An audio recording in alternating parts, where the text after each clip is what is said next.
So we are continuing our series. The title is Your Kingdom Come. One body, one purpose in Christ. So before we begin, let's say a word of prayer. Our dear Heavenly Father, we ask that you open the eyes of our hearts today, that we may see you and live in your power. Lord, remove any distraction. Rebuke any sin that we may have in our hearts. May your words be like seeds. Plant them in our hearts. Let them grow and let them bear fruit. In Jesus' name we pray. Amen. So the title of the message for today is, can we go back to the title? Eyes of the Heart, Seeing Christ and Living in His Power. Here, Paul prays in Ephesians chapter 1, verses 15 to 23, and it is one of the richest and most uplifting prayers in the New Testament. After describing the spiritual blessings believers already possess in Christ, yun po yung napag-usapan natin last week with Pastor Ricky in verses 3 to 14. Paul shifts from teaching to praying. So anong intention ni Paul? He wants the Ephesian believers not only to know these truths, but to see them with spiritual clarity. This passage reveals Paul's pastoral heart kahit na nakakulong po siya sa Rome. He is deeply concerned about the spiritual growth of the church. He celebrates what God has already done in them, faith and love, and then he prays that they would grow in deeper understanding of God's character, calling, and power. So this morning, I divided the message into two parts. First is seeing Christ in verses 15 to 18, and then Jesus' power in us in 19 to 23. So dun muna tayo sa first point, seeing Christ, verse 15 to 18. God helps us see the riches we already have in Christ. And there are three things to note that we need to see about Paul's prayer. So outlined here and in your bulletins, letter A, faith and love. These are proofs of our new life in Christ. And then letter B, the difference between knowing about God and knowing God. And lastly, the eyes of the heart enlightened in verse 18. So let's begin with the first thing Paul highlights, the faith and love that reveal new life in Christ. Sabi dito sa verses 15 to 16, for this reason, because I have heard of your faith in the Lord Jesus and your love toward all the saints, I do not cease to give thanks for you, remembering you in my prayers. Yung word po na for this reason, this connects po yung previous verses that we read, that we learned last week, about the spiritual blessings a believer already possesses in Christ, in verses 3 to 14. Paul remembers about their faith in Jesus and their love for other believers in Christ. Here, we see in this verse that Paul never stopped praying for them. And he does not pray for believers to receive new blessings, but to see, na makita po nila yung blessings that they already possess. Spiritual sight, not more information, is what transforms the Christian life. When believers genuinely love one another, it proves that God has truly changed their hearts. Jesus himself said that love is the mark of a true disciple. And John taught that you cannot claim to love God while hating your brother. Because this kind of love is proof of our new life in Christ, and ito yung pinasasalamatan ni Paul. This leads to Jesus' teaching that love is the clear mark of His followers. Tignan po natin in John 13:34 to 35. Kapag yung letters po are in red, ibig sabihin, Jesus was the one who spoke this. A new commandment I give to you, that you love one another, just as I have loved you. You also are to love one another. By this, all people will know that you are my disciples if you have love for one another. In 1 John 4:20, if anyone says, I love God, and hates his brother, he is a liar. For he who does not love his brother, whom he has seen, cannot love God, whom he has not seen. So madali pong sabihin, I love God. And we hear this, no? Sa mga tao, sa office mates natin, sa mga kaibigan natin, love na love ko naman ng Panginoon eh. But the real proof is how we treat the people around us. If we ignore or mistreat others, especially our family, our spouses if we're married, and fellow believers, we can't honestly say we love God. Since people are made in God's image, loving Him means showing kindness, compassion, and generosity to them. Jesus' love shows up in how we listen, help, and care for others. So let's do a heart check. Kamusta po ba yung condition ng hearts natin? For students, do you choose not to gossip about classmates or teachers? Sa atin po, no, working adults, are you being patient with difficult co-workers instead of snapping back? For married couples, are you listening without interrupting during disagreements? Vital po ito, no? When Grish and I have disagreements, one good thing is hindi po kami nagsasabay. Tama ba, Grish? Ayan, hindi kami nagsasabay. We try to listen to each other. No? We pause before we react. And then for elderly couples, do you show patience when one moves slower or forgets things? Next point is knowing about God versus knowing God. In verse 17, that the God of our Lord Jesus Christ, the Father of glory, may give you the spirit of wisdom and of revelation in the knowledge of Him.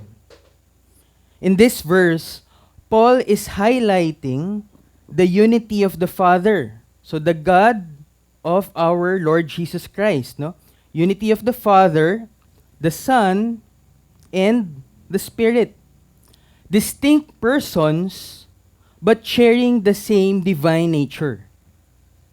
Paul wants the Ephesian believers to truly know God and not just know about Him. And he roots this prayer in the divine unity of the Father, Son, and Spirit. So tayo po ba? How do we get to know people? No? Paano nyo ba nakilala yung spouse nyo? Or yung girlfriend nyo, no? How do we do this? Personally, I usually search them up in Google, no? Especially when I deal with my clients, no? And then when you type in their name there, it will show you their Facebook, Instagram, and LinkedIn profile. That will help you know a lot about them. But it won't enable you to actually know them. If you want to get to know someone, you have to spend time with that person. Wala pong shortcut. 21 years ago, way back 2005, nakilala ko po si Grish. Ayan. Kung di nyo pa po kilala, Grish is my ex-girlfriend, no? Now my wife. Ayan. We were fresh graduates. And we were introduced to each other by a common friend. I knew about Grish. Alam ko kung saan siya nag-college. Alam ko kung ano yung course niya, what she took. The extracurricular activities that she was involved in.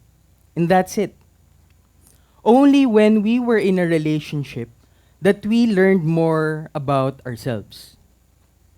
It's one thing to know facts about someone and another to truly know them through a real, authentic relationship. In the same way, reading the Bible and learning theology are important, but they can't replace personally walking with God. We grow not just by gathering information, but by spending time with Him. How do we spend time with God? Or madalas po ba na hawak natin yung phone, and then we scroll Facebook, and then later on, nagdo-doom scrolling na tayo? Or do we prioritize our prayer time with Him? Do you trust God in your daily moments and noticing how He works in our lives? When we move from simply knowing about God to actually being in a relationship with Him, hindi lang po nagkakaroon ng transfer of information. What happens is, there is transformation. Nagkakaroon po ng pagbabago sa puso. Our hearts change, our faith deepens, and His love becomes real and personal. Next, in verse 18, the eyes of the heart enlightened. Having the eyes of your hearts enlightened, that you may know what is the hope to which He has called you, what are the riches of His glorious inheritance in the saints. Writers often use figuratively for insight, para mas manamnam po, no, mas ma-chew yung word ni God for us to better understand it. We see this pattern in the Old Testament. Jewish people sometimes prayed for God to enlighten or open their eyes to help them understand God's word. Let's look at Psalm 19, verse 8. The precepts of the Lord are right, giving joy to the heart. The commands of the Lord are radiant, giving light to the eyes. And in Psalm 119, verse 18, open my eyes that I may see wonderful things in your instructions. I like how the MacArthur Bible Commentary explained it. And I quote, "A spiritually enlightened mind is the only means of truly understanding and appreciating the hope and inheritance in Christ and of living obediently for Him." And because only God can open our hearts this way, Paul prays that God would open the eyes of the hearts to see three things. Number one, the hope of His calling. In Romans 8:29, so ano ba tong hope na to, no? Sabi dito, for God knew His people in advance, and He chose them to become like His Son, so that His Son would be the firstborn among many brothers and sisters. In 1 John 3:2, dear friends, we are already God's children, but He has not yet shown us what we will be like when Christ appears. But we do know that we will be like Him, for we will see Him as He really is. So as followers of Jesus, as believers in Christ, ito po yung hope na ating pinanghahawakan. God is shaping us to become more like Christ. And one day, we will fully reflect His glory.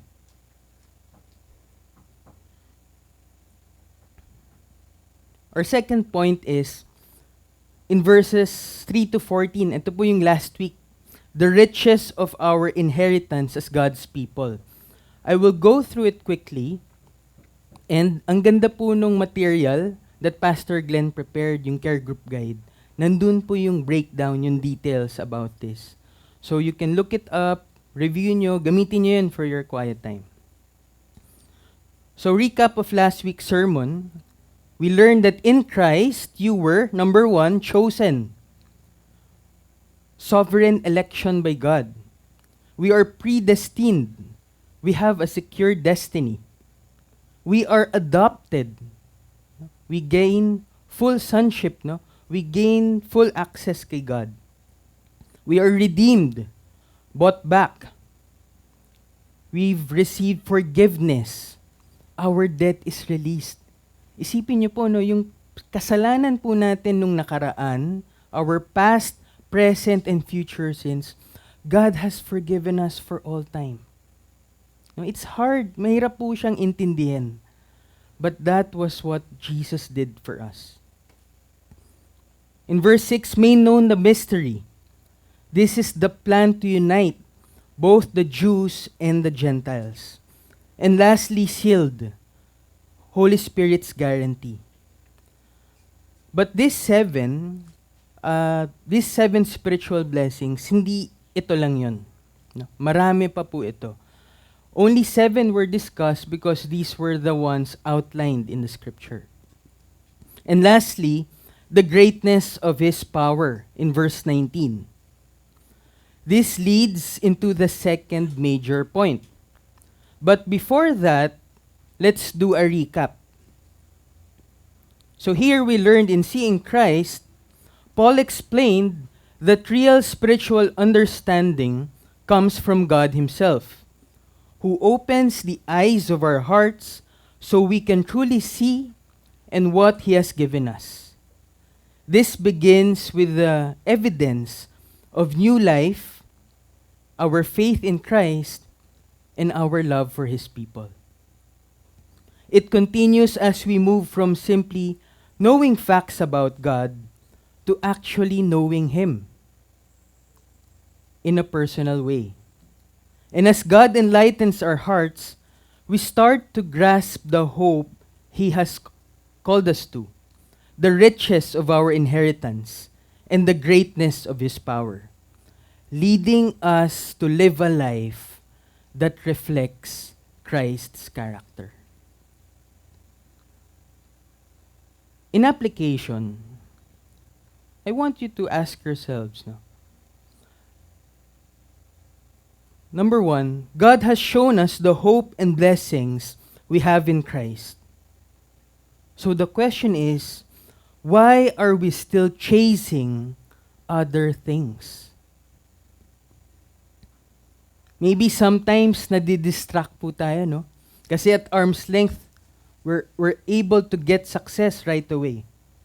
We cling to old habits. At times, we follow our feelings or try to rely on ourselves. Second question, truly knowing Christ changes us. So what does my lack of love or growth say about my walk with Him? 2 things lang po yun. Either we are growing, our faith, love, and obedience are increasing, or nagkakaroon po tayo ng internal struggle because of our old habits, fears, or self-reliance. These are the things that keep us from fully surrendering to Christ. If si Paul prayed for the Ephesians, my prayer for everyone is that the Lord will open the eyes of our hearts, forgive us for chasing substitutes, help us surrender old habits and self-reliance, and grow our love, faith, and obedience to reflect Christ. Our second main point is Jesus' power in us. God gives us the same power that raised Jesus so we can live the life He calls us to. Years ago, when my grandma passed away, yung mom po ni Mama, nasabihan po ako, I was tasked to, kumbaga, bantayan yung body inside the freezer. So, nandun ako, kasama ko si Lola inside the freezer. While nasa freezer din ako, together with my grandma. But at the time, because of all the emotions, I didn't feel the coldness, no? Because my grandma and I, we were close. Most of the time, she was the one who disciplined me, no? Bawal kumain ng breakfast hanggat hindi mo nililinis yung bahay. So, ganun yun every summer. But that, in a way, made me who I am today. Of course, with the guidance then, discipline of my parents. Anyway, so while standing beside her lifeless body, I held her hand. And then later on, I held her feet. But obviously, there was no response.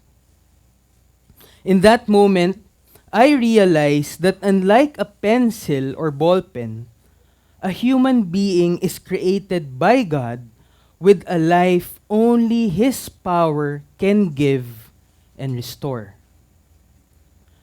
During my research, I read that when a person dies, the body naturally shuts down.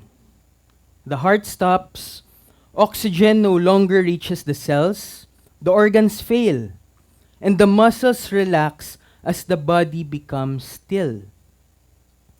Without oxygen, the cells begin to break apart, and over time, the body cools, stiffens for a while, then softens again as the tissues continue to break down.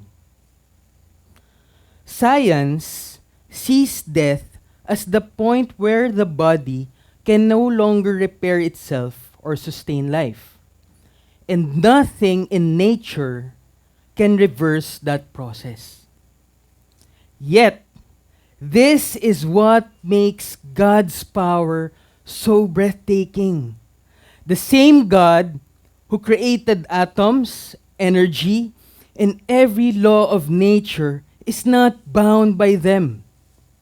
And His exceeding greatness was displayed when He raised Jesus from the dead, bringing life back when life was completely gone. So when Scripture says God can raise the dead, it means His power is so great that He can do what is scientifically impossible. And this same resurrection power is at work in believers today, giving us new life spiritually, helping us change kahit mukhang imposible. God can help us change and give us hope that one day He will raise us to eternal life just as He raised Christ. What God's power reveals about Jesus, all of these reveal something important about the kind of power God displayed in Christ and what it means for us today. What this power shows is Jesus is alive, Jesus is king over everything in verse 21, Jesus is head of the church in verse 22, and lastly, in verse 23, we are His body filled with His strength. In verse 19, Jesus is alive. And what is the immeasurable greatness of His power toward us who believe, according to the working of His great might? God's mighty power, the same power that raised Jesus from the dead and brought Him back to heaven, is given to every believer at salvation and is always available. Hindi po nawawala yung Holy Spirit. when we sin, He does not flee away from us. The Holy Spirit grieves. Nagluluksa po siya. Paul didn't ask God to give believers that power. But Paul prayed that they would recognize and use the power they already have in Christ. Tignan natin in Acts 1:8. But you will receive power when the Holy Spirit has come upon you, and you will be my witnesses in Jerusalem and in all Judea and Samaria and to the end of the earth. In Colossians 1:29, that's why I work and struggle so hard, depending on Christ's mighty power that works within me. God has important work for us. But we must rely on the Holy Spirit's power and timing to do it well. Huwag po natin pangunahan yung Holy Spirit. Instead of rushing ahead on our own, we should wait and listen for His guidance. In verse 20, that He worked in Christ when He raised Him from the dead and seated Him at His right hand in the heavenly places. Jesus is risen, never to die again, and death has no power over Him. In Luke 24:6-7, He isn't here. He is risen from the dead. Remember what He told you back in Galilee? That the Son of Man must be betrayed into the hands of sinful men and be crucified, that He would rise again on the third day. In Romans 6:9, we are sure of this because Christ was raised from the dead and He will never die again. Death no longer has any power over Him. And in Revelation 1:18, sabi po ni Jesus, I am the living one, I died, but look, I am alive forever and ever. And because the one who is alive forever now reigns, we see that, letter B, Jesus is king over everything. In verse 21, far above all rule and authority and power and dominion, and above every name that is named, not only in this age, but also in the one to come. Jesus reigns far above all rule, authority, and power. All authority in heaven and on earth belongs to Him. And let's see some evidences po in Colossians 1:16, verses 17. For by Him all things were created in heaven and on earth, visible and invisible, whether thrones or dominions or rulers or authorities, all things were created through Him and for Him. And He is before all things, and in Him all things hold together. In Matthew 28:18, and Jesus came and said to them, all authority in heaven and on earth has been given to me. This means that Jesus now holds complete and absolute rule over everything. This shows clearly that He is God, because only God can possess universal authority. So Joseph, how does this speak to us today? Are you letting Jesus rule every area of your life? Or sinasabi ba natin, Lord, ang sarap gawin nitong kasalanan na to. Lord, pwedeng dito muna ako, iinom muna ako with friends, I'll just smoke with them, and then later, when Sunday comes, I'll be holy na, okay na ako. Lord, All 90% is yours. Sa'yo na yan. Pero Lord, pwede ba yung 10% akin na lang? Ganun po ba? Do you still snap in anger when someone cuts you off?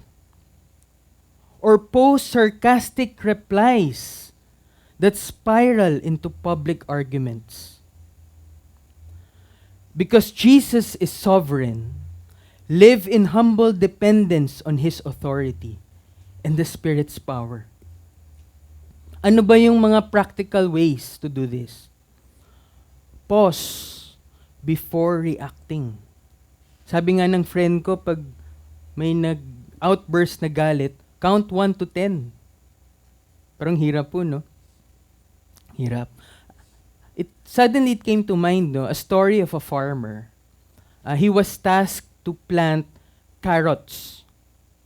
Sobrang init, the sun was scorching talaga. So, dali-dali, he immediately went to the storage room, got a bucket of seeds, and then went to the farm. So, hinagis na niya doon. Sabi niya, sige, baka maabutan pa ako ng boss ko. So, he scattered all the seeds. And then later on, the owner of the farmland went to him. Have you done what I told you? I told you to plant carrot seeds. How come nandun pa yung seeds sa storage house? And when he checked, ang na-scatter niya was flower seeds. The seeds here represent our words. Ang dali-dali po natin magsabi. It's easy for us to scatter words, just throw words, no? And hindi natin alam how it will come back dun sa tao. Just like that flower seeds that were scattered, ang hirap na po nun pulutin, no? Pulutin and kunin. It's hard to bring it back. The same with our words. Once we speak it, it's hard for us to take it back. So pause before reacting. Seek God's guidance and let Him shape your choices.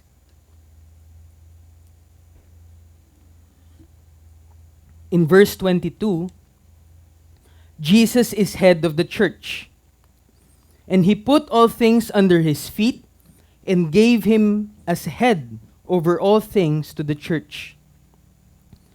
Just as the brain directs the body, Christ directs His people. He gives life, direction, unity, and purpose. In Colossians 1:18, Christ is also the head of the church, which is His body. He is the beginning, supreme over all who rise from the dead. So He is first in everything. I quote from the MacArthur Bible Commentary, highlighted in bold, yung head of the body. Paul uses the human body as a metaphor for the church, of which Christ serves as the head. Just as a body is controlled from the brain, so Christ controls every part of the church and gives it life and direction. In Ephesians 4:15, instead, we will speak the truth in love, growing in every way more and more like Christ, who is the head of His body, the church. In Ephesians 5:23, for a husband is the head of his wife, as Christ is the head of the church. He is the Savior of His body, the church. Since Christ is the head of the church, we as His body receive His life and strength to live out His purpose. And lastly, in verse 23, we are His body filled with His strength. Sabi dito sa verse, which is His body, the fullness of Him who fills all in all.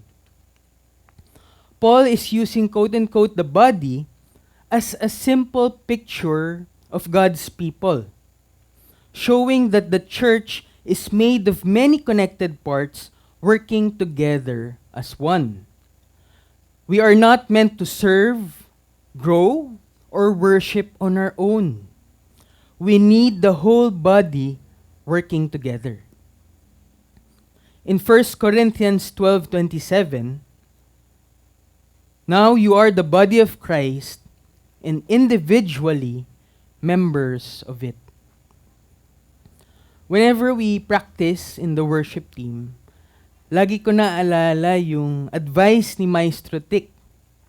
Lagi niyang sinasabi, don't sing too loud. Kailangan naririnig mo rin yung boses ng ibang singers. The same also applies to other musical instruments. Different instruments and voices must blend together to make one beautiful sound. And one person alone cannot produce the full music. In Ephesians 4:16, for him, the whole body, joined and held together by every supporting ligament, grows and builds itself up in love, as each part does its work. Yung word po dito na from him sa Ephesians 4:16 refers to the Lord Jesus Christ. Here, Paul explains that the church grows and becomes mature not by our own effort, but through Jesus our head, who gives us the strength and the power we need. Katulad po ng mga puno, no? Mga trees outside. Its branches grow in different directions, but they all draw life from their same root system. If meron po ditong branch na ma-disconnect, it withers, mamamatay po yun. Jesus is the source of life for every believer, and the church grows strong only when each part stays connected to Him. So recap of our second point, Jesus has power in us. We learn that Jesus is alive. Jesus is king over everything. Jesus is the head of the church. And lastly, we are His body filled with His strength. In application,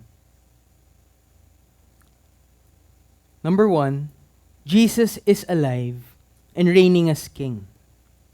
So, why do I still let my fears, sins, or circumstances act as like they have more authority in my life? Now, something to reflect on. And number 2, Christ is the head of the church. So what does my involvement, service, and love for others reveal about how well I am obeying Him? In conclusion, we learn these two things. Seeing Christ in verses 15 to 18, God helps us see the riches we already have in Christ. And Jesus' power in us in verses 19 to 23. God gives us the same power that raised Jesus so we can live the life He calls us to. Paul's prayer reminds us that the Christian life begins when God opens our hearts to the riches that we already have in Christ, and continues as we live by the same resurrection power that raised Jesus. When our eyes are opened, we stop chasing satisfaction elsewhere, and filled with His power, walk confidently in the strength of the risen King. Let me end with this story.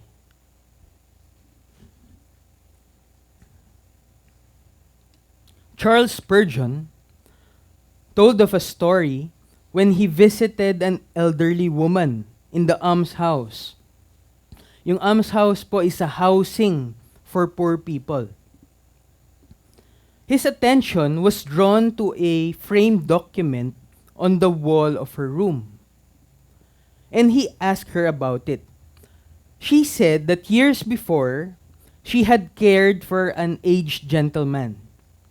And before he had died, he had written out a little note of appreciation to her, followed by his signature. He had shortly afterwards died. After much persuasion, Spurgeon was allowed to borrow the paper. So, kinuha niya yung frame, tinanggal niya, and then kinuha niya yung document. And then he went to the bank. The people in the bank were surprised. Nagulat sila. Tinanong nila, "We've been wondering to whom the old gentleman left his money." She was a wealthy woman, but she had been living like a beggar.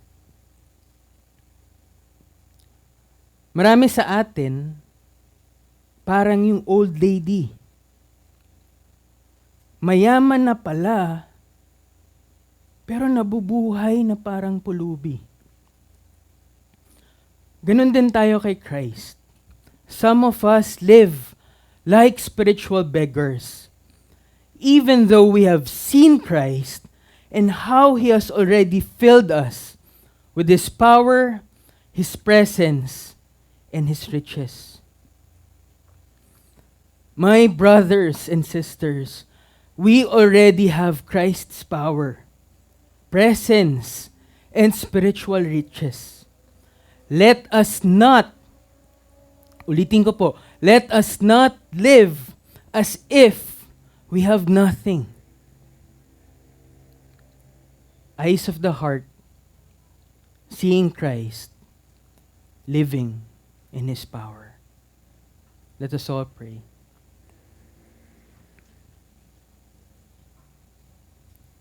Lord Jesus, open the eyes of our hearts to see your glory, your grace, and your presence. O Holy Spirit, fill us with your power so we live each day by your strength, not our own. Teach us, Lord, to recognize your voice, trust your timing, and reflect your love in every choice. In Jesus' peerless and precious name we pray. Amen and amen.